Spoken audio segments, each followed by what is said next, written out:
Perang Israel-Palestina sejak 7 Oktober 2023 lalu menjadi babak baru dari konflik antara kedua negara tersebut. Konflik yang sudah terjadi sejak lama itu kembali pecah pada Sabtu, 7 Oktober 2023 ketika kelompok Hamas yang menguasai Gaza menyerang konser yang diadakan Israel di perbatasan Gaza-Israel. Sejak saat itu, Israel pun membalas dengan mendeklarasikan perang.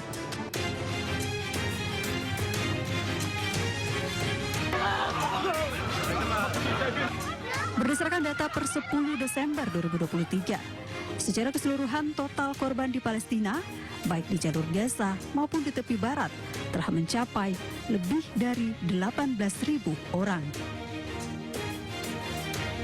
Selain itu, korban terluka di jalur Gaza sebanyak lebih dari 49.000 orang dan tepi barat mencapai lebih dari 3.000 orang. Sementara total korban warga Israel mencapai lebih dari 5.000 orang. Jumlah warga Palestina yang mengungsi di jalur Gaza mencapai 1,9 juta orang atau sekitar 85% dari total populasinya. Akibat perang yang berkepanjangan menimbulkan demonstrasi kemanusiaan di Indonesia, sudah banyak aksi bela Palestina berlangsung di berbagai kota. Namun pada Minggu 5 November 2023 di kawasan Modas menjadi aksi yang paling besar. Aksi ini diinisiasi Majelis Ulama Indonesia atau MUI. Bahkan pemerintahan Presiden Jokowi juga telah memberikan dukungan yang ditunjukkan dengan kehadiran beberapa menteri.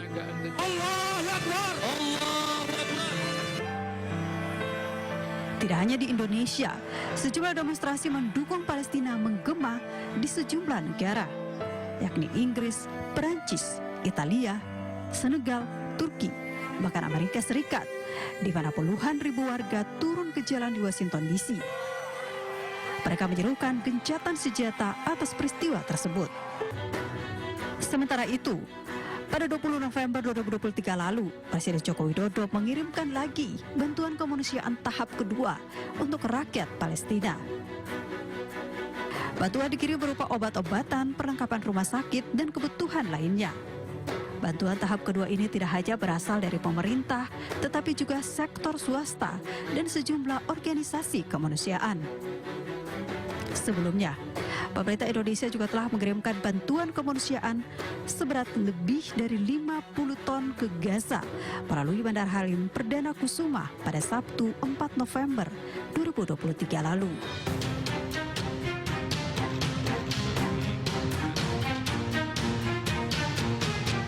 Indonesia terus menunjukkan dukungan dan kepeduliannya terhadap penderitaan di Palestina.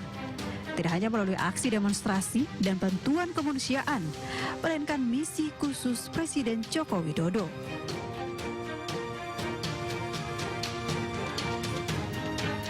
Misi khusus yang dibawa Presiden Jokowi yakni penyampaian suara 57 negara terkait kondisi Palestina ke Presiden Amerika Serikat Joe Biden pada 13 November 2023 lalu.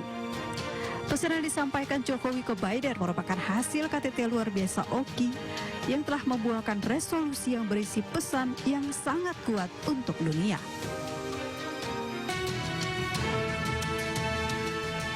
Tidak hanya itu, dalam acara International Summit of Religious Authorities atau pertemuan para pemimpin agama, Jokowi juga menekankan pentingnya gencatan senjata secara permanen.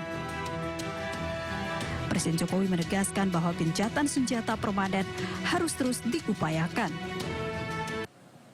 Tragedi kemanusiaan di Palestina tidak bisa ditolerir sedikit pun. Gencatan senjata harus segera dilakukan.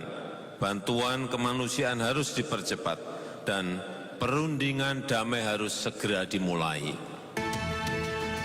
Selama beberapa dekade, banyak upaya internasional telah dilakukan untuk mencapai resolusi damai atas konflik Israel-Palestina.